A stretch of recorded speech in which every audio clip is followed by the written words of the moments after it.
All right, so I think it's 9 o'clock now, but maybe let's give another minute or so just to let people in, and we'll kick off.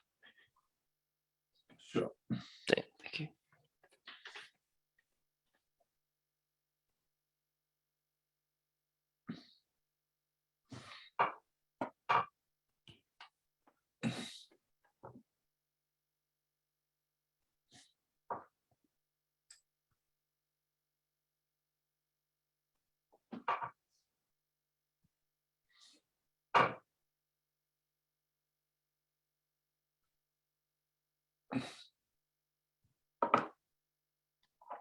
All right. Well, good morning, everyone. It is 9 o'clock, and we've hit 100 people, so I think that's a quorum. We'll make a start. Thanks, everyone, for coming along today to our annual budget breakfast. My name is Stephen Howes. I'm the director of the Development Policy Centre. I'm going to be presenting our analysis, but it is a team effort, and I want to thank Cameron Hill, who's just joined us, for his work, and also Sharon Liu for all the work that she's done, and a lot of it in the early hours of the morning. So let's begin by acknowledging the traditional owners of the lands on which we're all meeting. I know people are meeting from all around Australia and overseas, but here in Canberra, we pay our respects to the elders of the Ngunnawal people, past, present, and emerging. I'm going to take you through a PowerPoint today that has our analysis, and then happy to take questions. In fact, I think last year we did this as a webinar, and we just felt that was too formal, like you couldn't see anyone. So we've gone to the less formal Zoom format. So you can, it's nice to see some old friends and familiar faces. And, please do contribute. You can put in your comments and questions through the chat function, and, you can raise your hand and we'll have a Q&A session. At the end, we've allocated an hour for this, and I'll leave time for the Q&A. I'll just say, while we are, this is our budget breakfast, but we use this time of the year for our annual fundraising appeal. We do need funds to continue our independent analysis of the aid program, and we do have a number of supporters at the individual level, people who appreciate our work and are happy to contribute to it. So thank you very much to those of you who do already contribute, and please contribute again. So this is our annual fundraising appeal. All right, let me switch to the slides and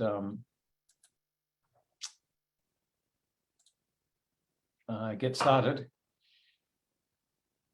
So if you go to this, click on this little hashtag, you will find our support. You'll be able to support us there. I'm also going to make a couple of announcements just while I've got so many people in the room.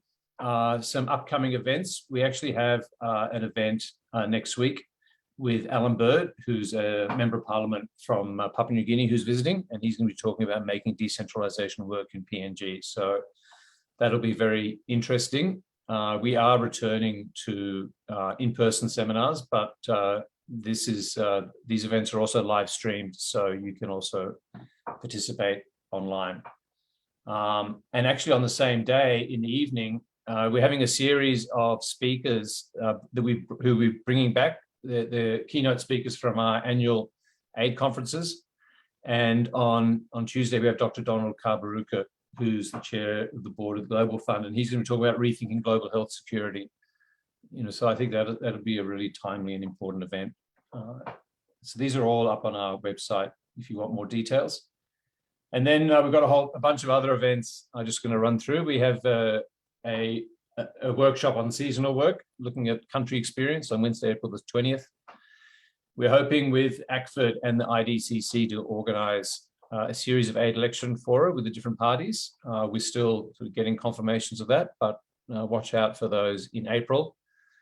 And then we are resuming this year our sort of full suite of conferences, with the Pacific Update in June, the PNG Update in October, and then we are bringing back the Australasian Aid Conference in February next year. So those are all things to look forward to. And, you know, I think all of these events, you know, from now on are going to be blended. So you can join in person or online. Okay, well, let's turn to the, sorry, you haven't been shown, these are our different events I've been talking about. All right, let's now go on to the PowerPoint, onto the budget, which is why we're here. And I'm going to start off talking about, obviously, talking about aid and the budget, but I'm also going to talk about aid performance at the end, because, you know, that's an equally important issue. And there's some interesting new data that we wanted to share. But let's start off with the numbers on the aid budget. And first of all, just with the budget as a whole, you know, providing that sort of macro context, I think what's interesting about this is just that deficit between expenditure and revenue that's opened up as a result of COVID. I mean, it's been brought down from the kind of extraordinary levels of 2020, but it's not converging. And government seems quite content to live with a deficit for a number of years. So it's a sort of extraordinary turnaround. If you think back to when the coalition first came into office and their number one priority was to reduce the deficit, there's a much more relaxed attitude now to macro management, I'd say. And then in terms of you know, public support, I mean, one good indicator is support for NGOs, which we monitor annually with assistance from ACFID. And yeah, we have seen that on a sustained decline, but we, you know, contrary to what a lot of people expected, it hasn't fallen off during COVID. If anything, it's stabilized, and it's consistent with our the public opinion polling that we've done, which has shown actually increased support for aid. So against that background, how did aid go in the budget? Okay.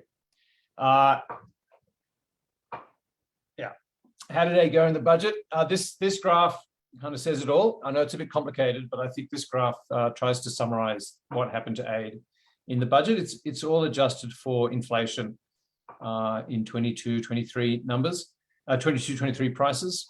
And if we focus on the current year, which was 21-22, we actually see the revised estimate of 4.57 billion up from the 4.45, so a slight increase. And so the government has put additional money into the aid budget beyond what it promised in the last budget. And that's, you know, relating to a few specific things. There's some additional money for labour mobility and additional money for Ukraine.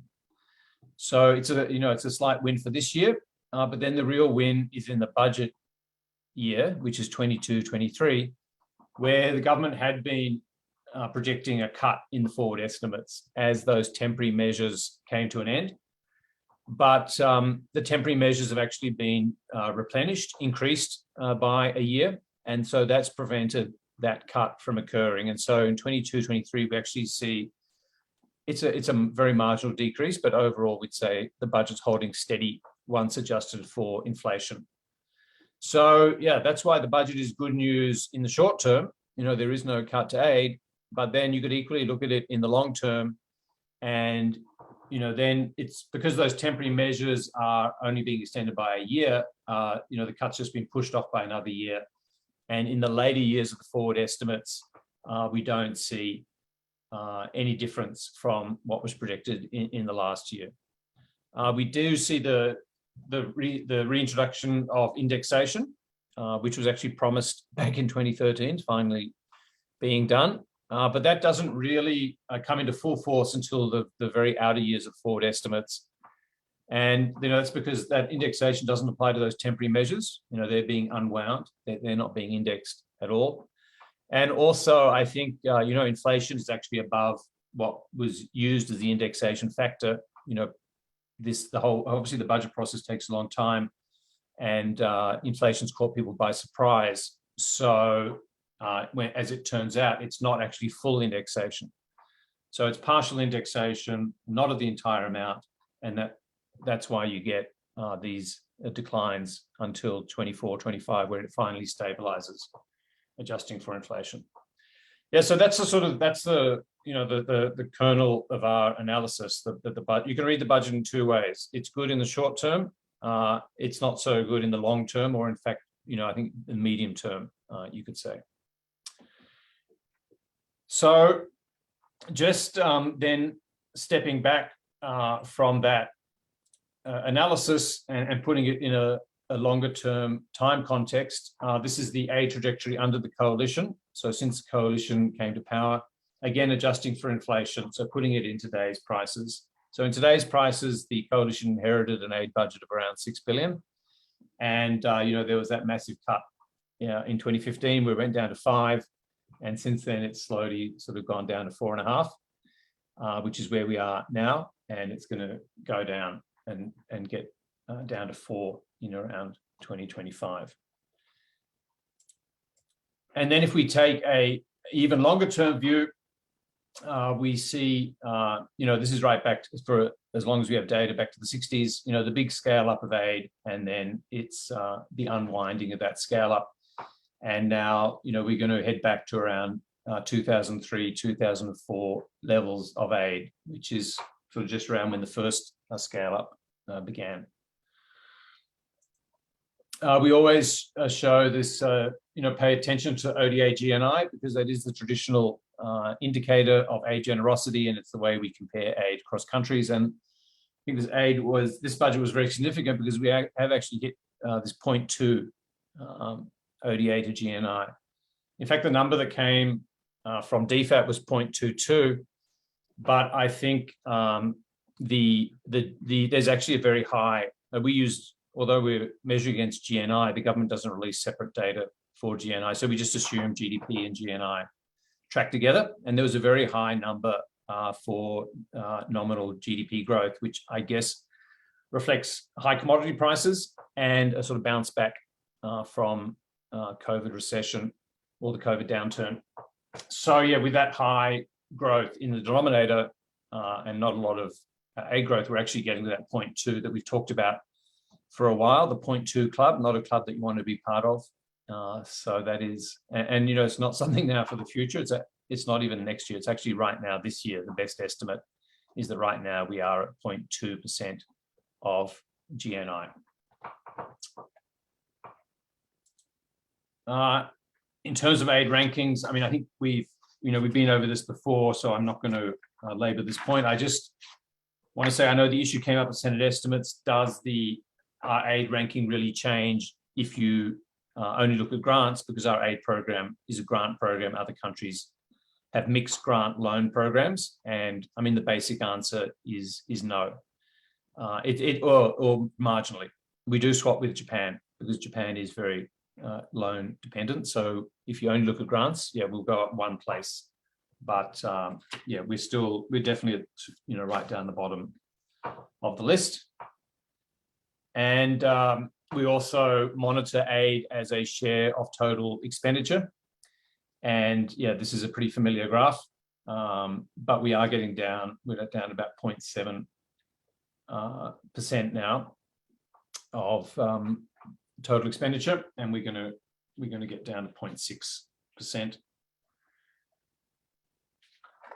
And then the final comparison that we do is I think it's interesting to compare aid and defence. And yeah, we have really seen a transformation. For quite a while, right? We used to spend $6 on defence for every one on aid, but we're heading now for 12 on defence. So much bigger priority being given to the defence budget than to aid. Oh yeah, one more graph on the sort of aggregate numbers. It is interesting to compare. Obviously, we've got the election coming up. I mean, so far we've been showing you the coalition numbers. And just to compare that to Labor, I mean, Labor's yet to release its election costings.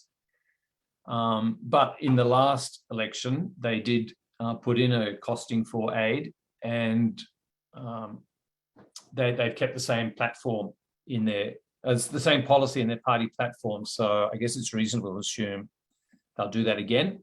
And we put out a blog where we ran through the numbers, and we've just updated that for the new budget numbers. And this is on the assumption that the ALP does what they did last time, which was just say they were going to stabilise aid to GNI, so not going for 0.5 or even 0.3 or even an increase in aid to GNI, just stabilising it. It is going to make a huge difference if that if they actually implement that. So I think that's something to keep in mind as we come up to the elections. Okay, we'll now switch over to looking at more specific parts of the aid program and how they fared in the budget and over the years. So I guess the first thing is that the Pacific Step Up continues, and we've seen a big increase in the priority that the Pacific is receiving, and that's continued this year. In fact, it's reached a record if we look at the share of the aid program going to the Pacific and Timor-Leste, and that's obviously the underlying objective of the government. But what's driven that increase this year is this additional temporary targeted measure is specifically for the Pacific. So it's 281 million to address economic and social issues arising out of COVID for the Pacific and Timor-Leste. So with that targeting, you ratchet up the share of the aid program going to Timor-Leste. It's going to the Pacific and Timor-Leste. If we look more broadly at these funding trends across regions, you can see, it's just as I've said, the Pacific is the priority, and East Asia has been somewhat protected. The rest of the world, so that's South Asia, Sub-Saharan Africa, has really, and the Middle East, taken a huge hit, and sort of global programming has also had to fall to make room for, A, the aggregate aid cuts, and B, the increased priority for the Pacific. Just going to sectoral data, there wasn't actually sectoral data in the budget, and it's been promised for a couple of weeks. To be delivered in a couple of weeks. I guess the government just needs more time to sort of work out what the sectoral implications are. So this is based on data up to 2021, where the government's released the statistical summary. So this is on actual. So it doesn't reflect the new budget, but I wouldn't expect a lot of change in these numbers. The government has changed the way in which they present the sectoral information. So it's a bit different to the way they have in the past. So that's why we can't separate out governance and resilience. They're lumped together. But you can see by this sectoral breakdown that all the sectors have taken a cut. We're looking back now over the period of the coalition rule, except for health. And I think we talked about this last year. Actually, health had been cut, but then it's been brought up again, actually starting before the pandemic with that Centre for Global Health Security, but then obviously a huge increase during the pandemic. So we see health as the winner. And, since education is by far the biggest loser of this, the budget trends, I thought it'd be interesting to just look, what in education has been cut. And you can see to some extent, actually, basic education, which like primary, has been protected. But where you've seen a huge hit is in this sort of the more, I guess, back office, like admin policy areas and teacher training. That's really been compressed. And then also scholarships, right? So scholarships have are included in education and have sort of been halved. The other sector, where I know there's a lot of interest is in humanitarian aid. And, here we're just, again, presenting actuals because we've realized like the budget is not a good guide to the actuals because you don't know how much of the normal country program is actually in the end going to end up in humanitarian. And yeah, one point the government's been making is that they are actually hitting that 500 million target of set out in the white paper. And there's actually been a slight sort of redefinition by the OECD DAC of what is humanitarian, which I think has pushed up the numbers a bit. But in any case, you can see that they are sort of more or less around that 500 million mark. That's humanitarian. I'm having trouble with the slides this morning. Another thing that we track is how the aid program is given. Again, this is based on actuals because we don't have this for the budget data.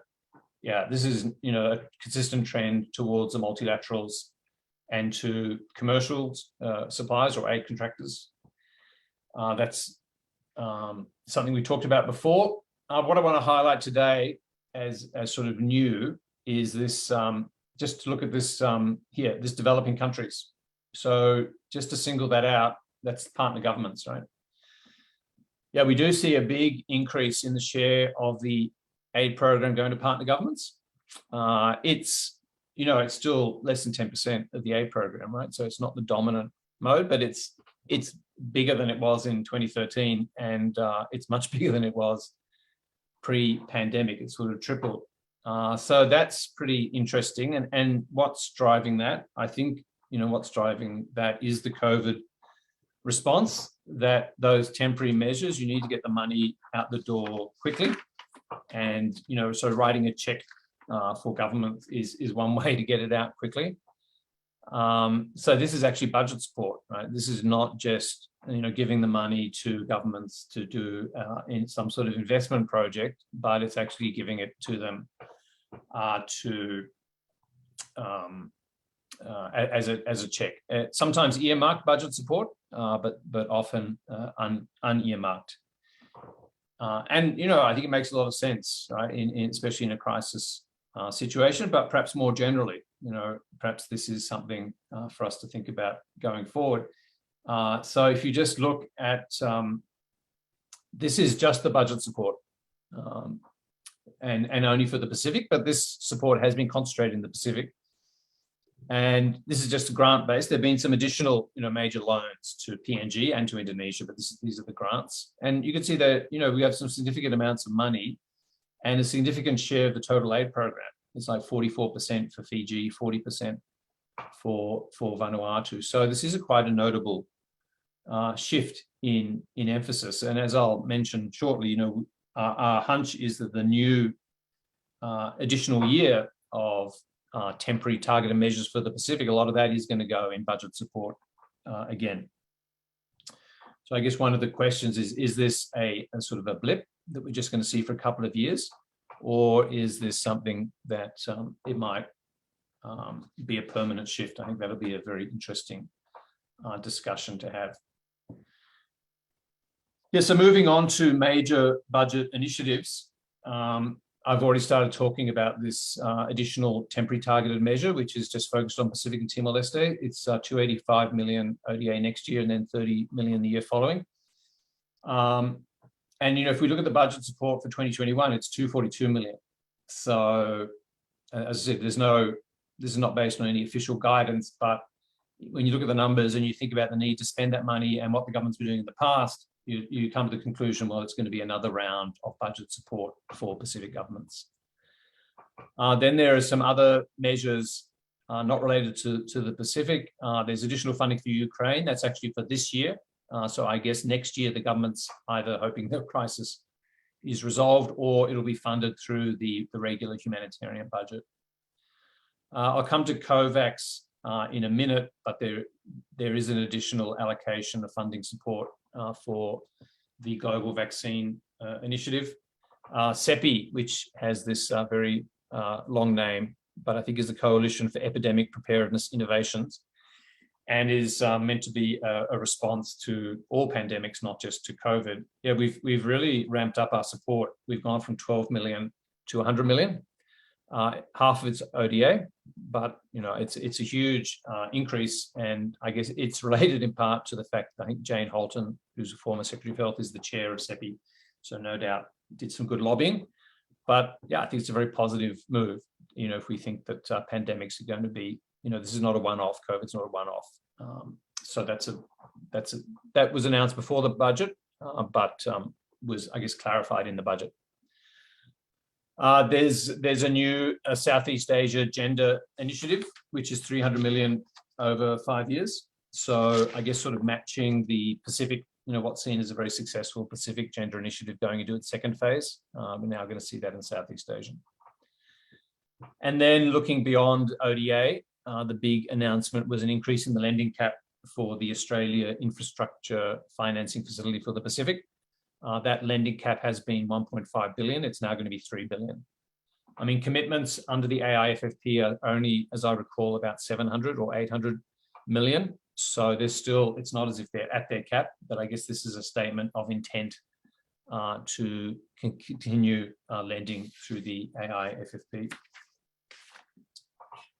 I've almost finished this part of the presentation. So I'll just finish off and then, look for the questions. I'm just going to, it is the era of COVID. So just a bit of an update on COVID. We provided this last time. I mean, Australia has been a very minor supporter of the global sort of multilateral response to COVID, which is monitored through this ACT-A database that the WHO runs. So this ACT-A data records some 18 billion of support from governments. And you can see Australia, we're right down the bottom, less than 1%. In fact, interestingly, we're right next to China.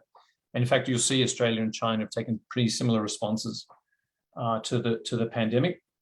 So that's based, I think, on 120 million. So we are going to provide in the next year, there's a new 85 million, but it's not going to make a huge dent on this. Other countries will also provide more. So we have really been a laggard in terms of the global response. That said, as there's our colleagues at Lowy have done some really good work on this. If you actually look at vaccines, we are very generous. We're the second in terms of pledged vaccines per capita. In terms of how many has been delivered, there are different data estimates, whether you go to a sort of global central source or you look at the updates given by the Australian government. So, you maybe reserve judgment on that, on the delivery front, but in terms of commitments, we have been relatively generous. So how do you reconcile those two? And the answer is, we've done it bilaterally rather than multilaterally. So if you look at bilateral vaccines donated bilaterally versus through COVAX, which is that multilateral facility, that's why I mentioned Australia and China, very similar approaches, right? We're taking an entirely bilateral approach, whereas other countries have taken a mixed or a multilateral approach. Yeah, so that's the budget update, and I'm going to go and say a few words on performance. But I'll just see. There's a claim about doubling aid to the Pacific. That's certainly not in this budget. There has been an increase in aid to the Pacific. I think we say it was 50% was the claim I'd heard. But it's now, I think once you adjust for inflation, it's about 30% is the increase. All right, well, I'll go on to aid performance and then, we'll open up for questions. We've always wanted these aid budget breakfasts to be more than just about, aid volumes going up and down, and also talk about, well, how well is the aid budget being spent? And we used to look at objectives being achieved by country. That data, that was then dropped. That aspect of the measurement system was dropped. So we've been looking around, and I think this year we're focusing on project level performance, where I think there is some good new data has been put out by DFAT. So I'll just run through that. So this is, a lot of you will be familiar with this. DFAT has a 6-point rating scale, which, goes back to, in fact, this entire system, right, goes back to AusAid, and credit to DFAT for keeping the system going. And it's a 6-point scale where from 1 to 6, and sort of, 4 is the cutoff, right? So if you're 4 and above, you're a pass, and if you're below 4, you're not a pass, you're a fail. And there are ratings against different. What exactly is rated is changed from year to year. I think at the moment it's effectiveness, efficiency, and gender. So in the past, these project ratings have been consistently high, and I guess that's why we haven't said much about them. Like, it isn't really clear what there was to say. It's like, well done. The target was 85%, and they always met their target, and it didn't really seem to change from year to year. So we did do some work looking at which sort of projects would do better and which regions. But for this kind of analysis, we're looking at changes. We didn't really find a lot to talk about. But we did notice this year an interesting result in the annual report. So you might remember there used to be the Performance of Australian Aid report that was being is no longer being produced. So a lot of that performance data has now been put into the annual report. So that's the place to go. And some of it's on the website as well. So rather than looking for the performance report, you go to the website and also look in the annual report. And if you look in the annual report, I mean, you don't see this graph. I've made the graph, but you'll see this data that if you look at all the projects, and here they actually combine those two criteria of effective and efficient. So that you've got to pass, this is the percentage of projects that pass on both, right? So they get a 4, at least a 4 for effective, at least a 4 for efficient. It's 88% for all projects, so that's pretty good, but it's 61% for completed projects. And I mean, that's a big difference, right? And 61 is, obviously it's a lot different to 88. Now, completed projects are much fewer. I think they're about 41 compared to some 300 plus for all the projects. So why would it be interesting to look just at that group of completed projects? Well, I think there are a couple of reasons, but one important reason is, and in fact, DFAT itself has really emphasized in its new performance framework, that it put out with the Partnerships for Recovery approach, which is back in 2020, that it itself is going to focus on these completed investments, right? I guess the idea is, well, then you can get an overall view of the project, so it's a more reliable indicator. So I think that's, so with DFAT itself emphasizing it, and for good reason, I think it's worth unpacking. And also what caught me is that despite only getting 61, the annual report says that when you look, this is the third tier, which is that efficiency and effectiveness tier, and things like transparency, that it was still on track. Now, there's no quantitative target to meet, but given that the target used to be 85 and you're only getting 61, it's like, are you really on track? It doesn't sound like you're on track. So what is going on here? And why is there this big disconnect between the 88 and the 61? So there are a few reasons that you could look at and speculate lie behind this disconnect. So one is COVID. COVID's disrupted a lot of things, and you'd think that would probably lead to poor performance. But the problem with that is that if COVID was a factor that how do you get 88, right? You don't see any downward trend in that. If you go back to the earlier figures, in fact, 88 for both of these, right, is really good. So we don't actually see COVID impacting on all projects. So then why would it just impact on completed projects, right? That doesn't make a lot of sense. In fact, completed projects will probably do better because they had more of a chance before COVID came along. So second possible explanation is, so I'm not going to say COVID's not part of the story. I mean, I wouldn't rule it out, but it's not obvious how it plays a part. We have to go beyond that.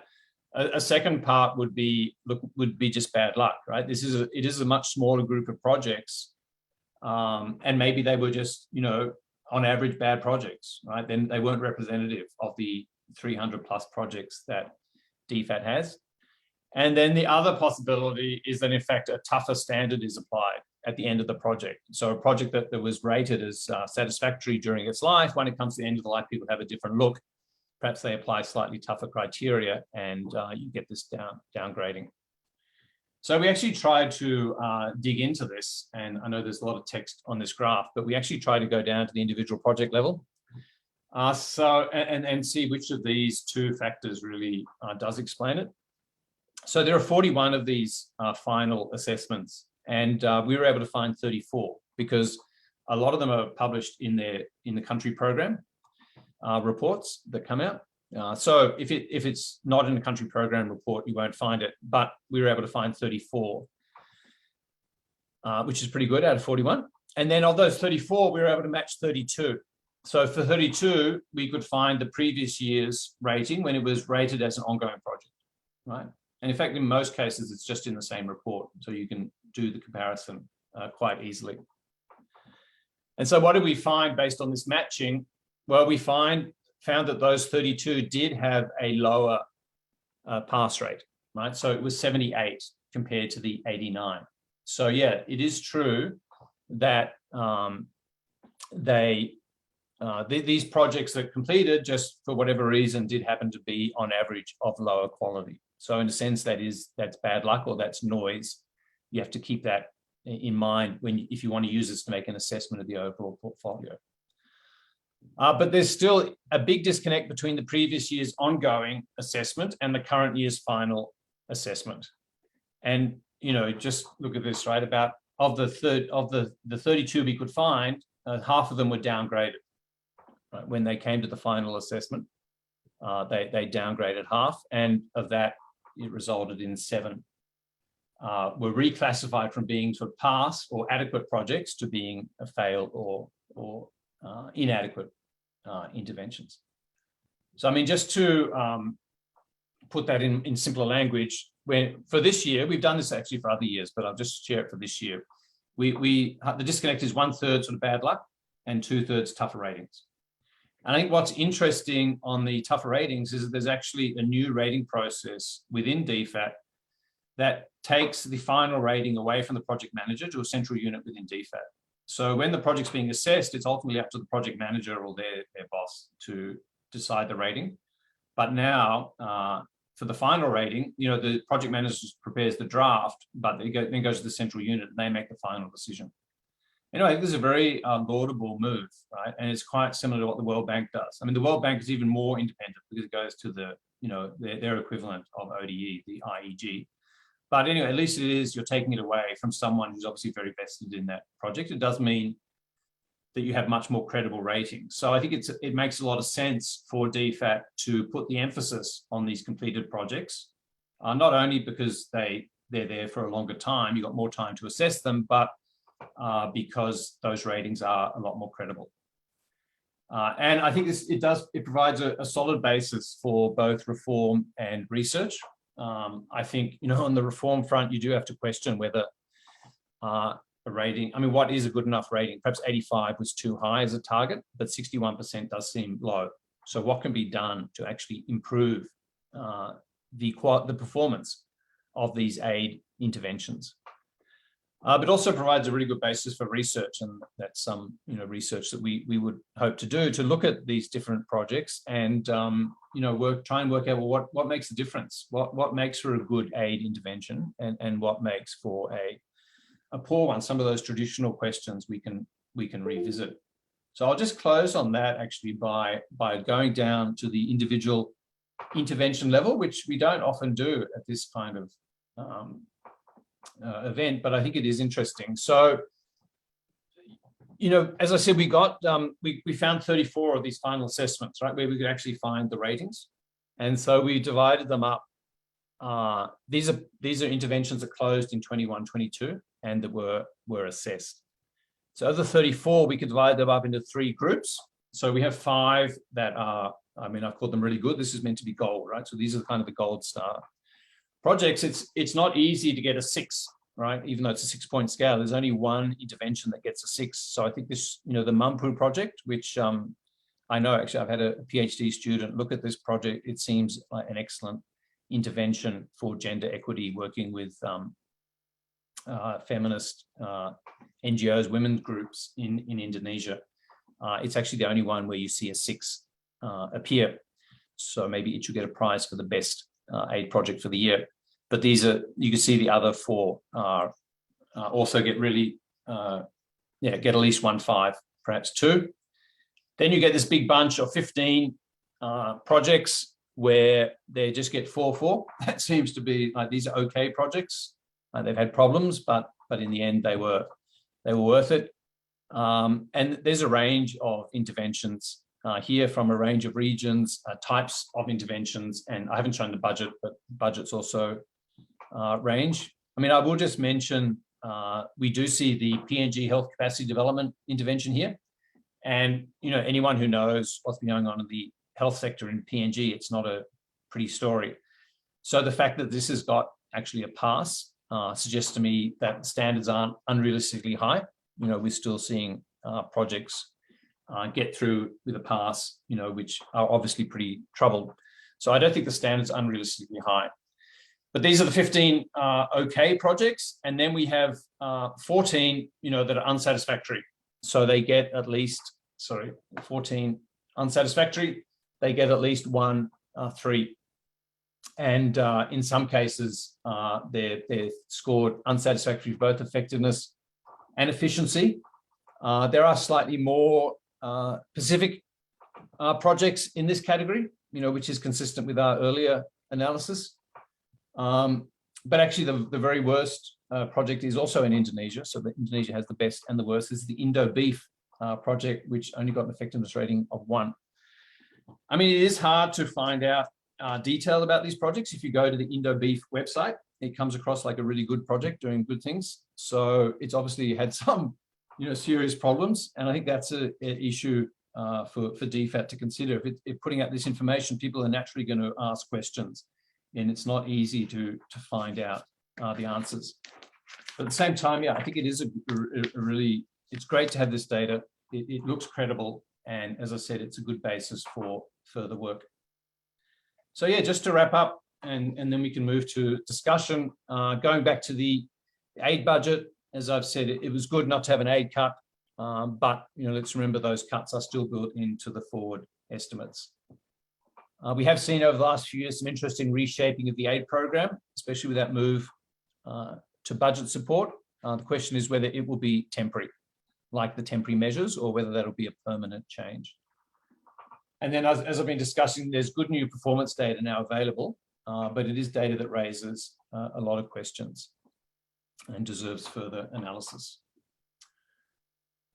Okay, thank you very much. I'll just close by saying that, we have, as well as doing this presentation, and there's a blog up as well, we've also updated our aid tracker.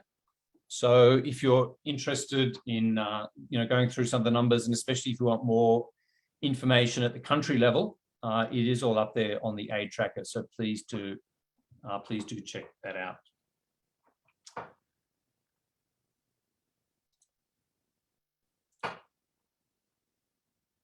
Okay, so yeah, there are a number of questions here, and maybe I'll just go through them, and then I'll see whether anyone wants to ask a question as well. But yeah, Sadhana has asked about the aid increase, how much is going to defence? No, so you're not allowed to charge defence to the aid budget. So, but of course, there is a lot of defence money, and no doubt a lot of that is going to the Pacific, but it wouldn't be funded by the ODA program. Yeah, Marie's asked about the ALP commitment to stabilise GNI based ODA. Yeah, they didn't. They stabilize. They didn't set out the commitment that they were going to stabilise, but if they did put out actual dollar figures in their election costings, and if you worked out what the impact of those dollar costings would be, it was to stabilise GNI. So that's why we've gone through the same exercise. And I mean, the election was sort of at the same time, about the same time as I recall. And in the election costing, the ALP started increasing aid from the very first year. So in this case, in this simulation, we've assumed again, they're going to actually revisit the budget and start increasing aid from 22, 23.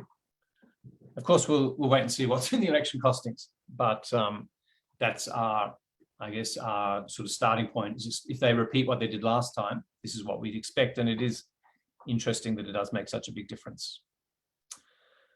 There's a question from Nabrisa about any focus on climate adaptation. No, I mean, others can also comment, but not, they did emphasize that as a kind of key aspect of the budget and the, the 2 billion climate finance commitment. But as I read it, there's no actual new commitments. Yeah, Dane Moores has asked whether we're, our mix of delivery partners compares to other OECD donors. Yeah, we did look at that a couple of years ago, and I think the big takeaway is that we're kind of average actually for our use of multilateral donors, but others tend to give more core funding, whereas we give more earmarked funding because we want to pull the multilaterals into Asia and especially into the Pacific.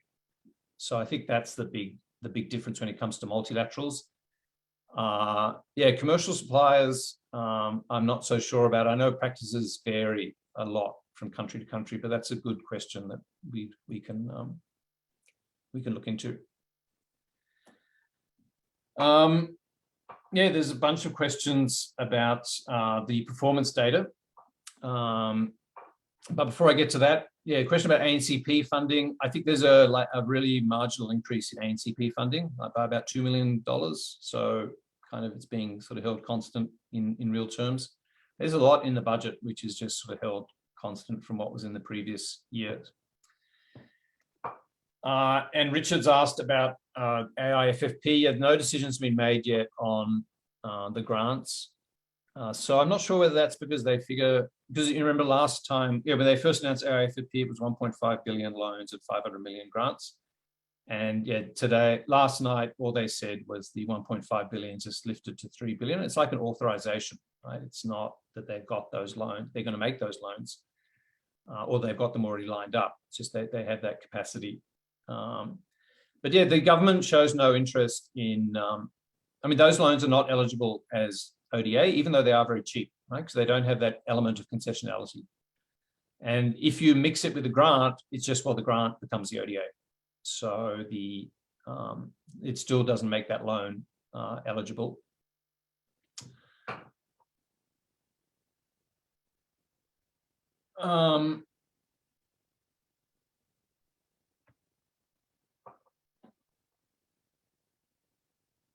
Yeah, climate finance. Yeah, so climate finance never appears as a sector, but it is it's a DAC marker, and it does appear in the statistical summary.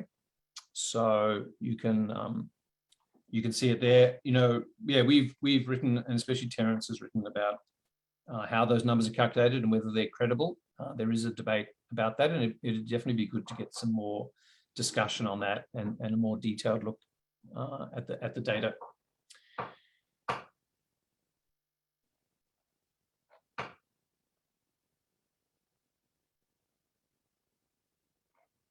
Yeah, so I don't know if there's some questions around aid performance. Yeah,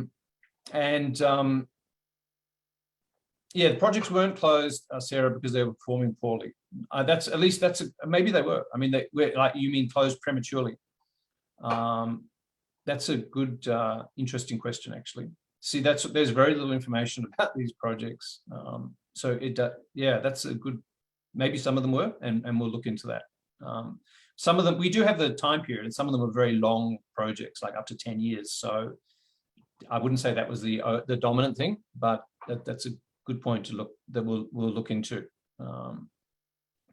And yeah, we do know we do know the basics about these projects, like where they were, how much they cost, and that you can find out sort of the basic idea of what they were about in most cases. But there is it's going to be a challenge, I think, to really get to the bottom of why some projects did a lot better than others.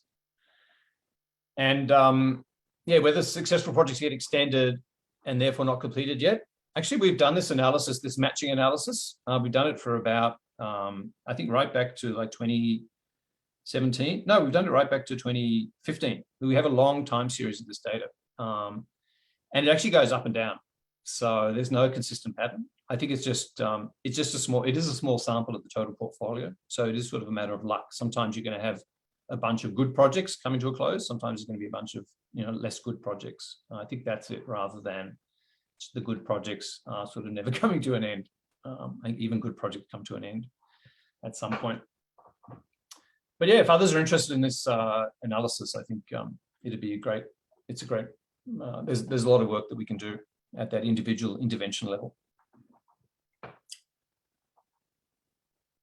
Yeah, funding for labour mobility was actually announced, I think, in the MyEFO, and I think it's just for with the increased size of the scheme, and some of the additional staffing, with these relationship managers. My understanding is to cover those costs, but it wasn't actually a new budget announcement. It was something that was announced in the MyEFO.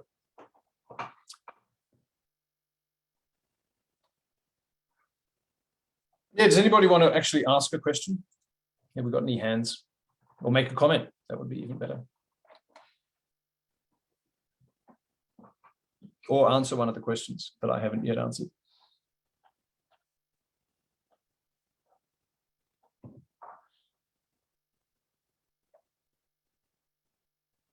yeah, there's some good points about these projects, and yeah, what are the patterns? I guess that's what we're going to try and look at. We're just at the starting line with this, and yeah, Terence is also online and did some analysis based on I think data up to 2017 or 18. Yeah, so that's a really good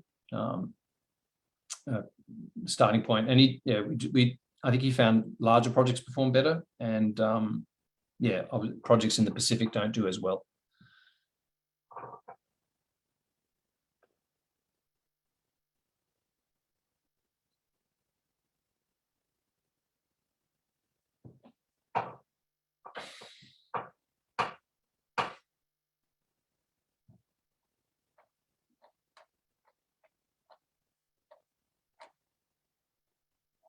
Okay, well, I've tried to answer the questions. Yeah, Belinda, I think it will take more than a couple of weeks, but watch out for the blog and other articles that we'll put up.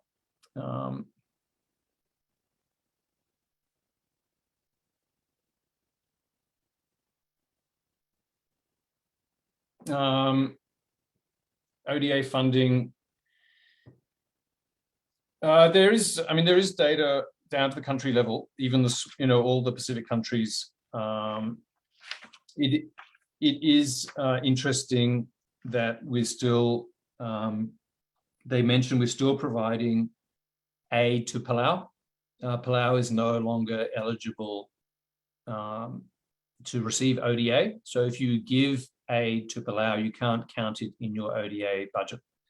And the government made the point that they were still going to be supporting Palau. I think it's about like 9 or something like that, around 10 million, that they would still be including Palau in the aid program, but they weren't able to count it as ODA.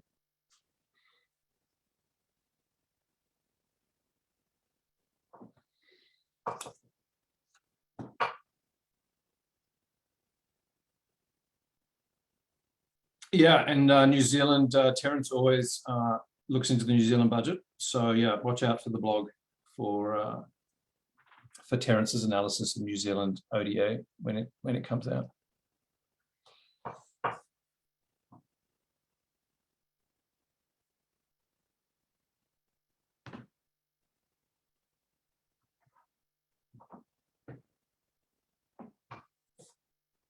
Okay, well, I've tried. I hope I haven't left any questions sort of on the table.